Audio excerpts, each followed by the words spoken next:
Bintang Harimau Malaya muncul dari hujung benua lain. Anak-anak Malaysia yang pandai main bola kini muncul bukan dari kampung halaman tetapi dari benua lain. Saya akan cuba sebut nama mereka secara betul. Rodrigo Holgado, Facundo Hases, Emmanuel Machuca, Hao Figueirado, Ron Irabezabel, Hector Havel dan Gabriel Palmero. Semua betul-betul nama Malaysia. Adalah antara pemain warisan terbaru yang bersedia mewakili Malaysia menentang Vietnam pada 10 Jun ini.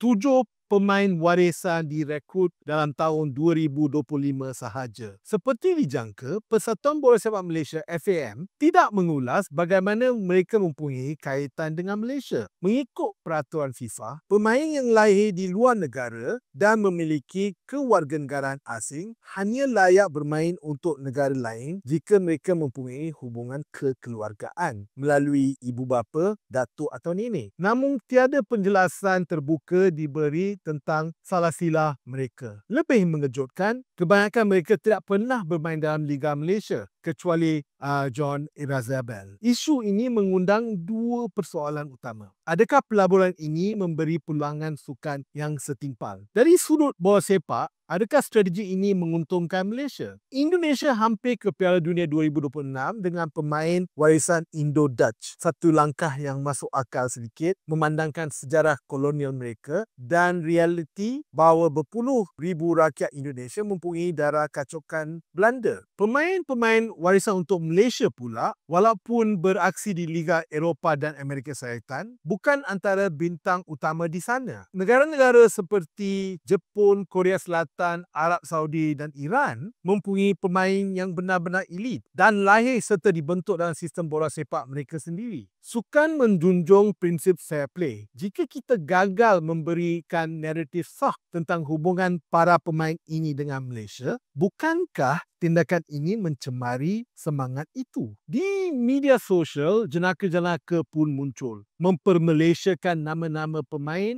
seperti John jadi Johan dan Emmanuel menjadi Iman dari Greek. Yang lebih penting, adakah wajar memfokuskan pembentukan pasukan kebangsaan dengan pemain-pemain yang tinggal di Sepanyol dan Mexico, sedangkan Liga Malaysia sendiri bergelut? Pasukan Kedah sudah jatuh ke Liga Semi-Pro. Perak pula menutup operasi. Soalnya, mengapa terlalu gairah dengan impian antarabangsa sedangkan tunjang bola sepak nasional iaitu Liga Domestik sedang runtuh? Pasukan negara yang kuat hanya wujud bila liganya profesional dan stabil. Kedua, kewarganegaraan di mana letaknya keadilan. Malaysia dibina atas prinsip kewarganegaraan yang ketat. Lebih 100,000 anak kelahiran Malaysia masih tidak memiliki MyKad kerana dokumen kelahiran mereka tidak lengkap. Ramai wanita Malaysia berdepan kesukaran apabila anak mereka dinafikan kerakyatan hanya kerana bapa mereka warga asing. Mahkamah penuh dengan kes rayuan yang menyayat hati.